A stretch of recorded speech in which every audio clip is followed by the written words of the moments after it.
يا صباح الهنا والسرور على اجمل متابعين، عاملين ايه؟ رب دايما تكونوا بخير. وحشتوني جدا. لو اول مره بتشوفيني تنسيش اللايك واشتراك في القناه وتفعلي زر الجرس وكومنت حلو منك يشجعني. النهارده جايلكم بطبق مكرونه، هو سهل وبسيط جدا. في تكايه بسيطه كده هحطها هتغير الطعم جدا. انا الطريقه دي واخداها من مامتي، ربنا يخليها ليا. نسمي الله ونشوف مقاديرنا. اول حاجه انا جبت البصلايه وقطعتها قطع صغيره وحطيت في الحله زيت، وجبت فصين توم قطعتهم. آه، قطعتهم كده قطع صغيره. انا عندي مفروم بس انا بحب الوصفه دي بالثوم المتقطع. وهبتدي ان انا اشوحهم كده تشويحه بسيطه، وهقطع بقى الفلفل والطماطم وفلفليه كده حراق عشان ايه تديها كده تبقى سبايسي وحلوه. واول ما الثوم والبصل اتشوحوا نزلت عليهم بمعلقتين كبار من الخل. معلقتين الكبار الخل دول بجد هتودي المكرونة في حتة تانية. واول ما نزلت كده بالمعلقتين الخل حطيت الطماطم والفلفل، وابتديت ان انا اقلبهم كده تقليبه بسيطه لحد ما الطماطم دبلت خالص. ونزلت عليها بمعلقتين صلصه وشوية سكر وملح وفلفل وكمون والبهارات بتاعتك اللي انت بقى ايه بتحبيها، وشوية مية كده اللي انا ايه اخليها تتسبك معايا. ما بتاخدش وقت خالص وحلوة قوي وسهلة وبسيطة وبجد الطعم مختلف. والفلفل اداها كده سبايسي حلوة قوي. هي كده خلاص خلصت معانا. بجد الطبق ده سهل جدا بجد، ما خدتش مني اي وقت خالص.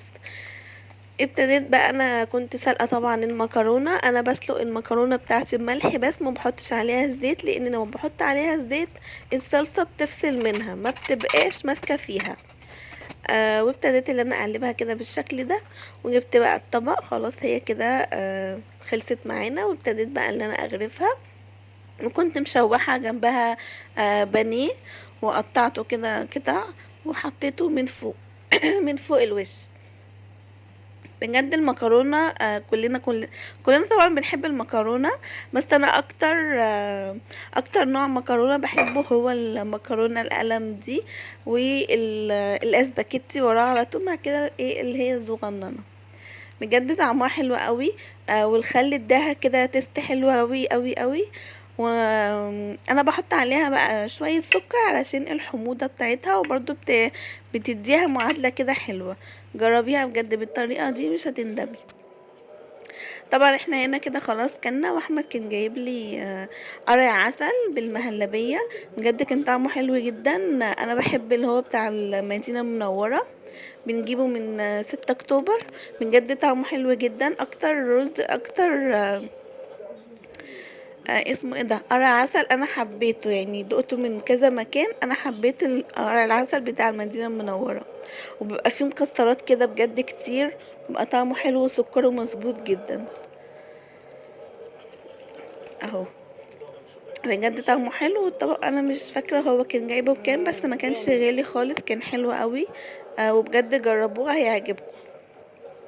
لو وصلتوا معايا بقى لنهاية الفيديو، متنسوش اللايك والاشتراك في القناة وتفعلوا زر الجرس وكومنت حلو منكم تشجعوني انزل لكم فيديوهات.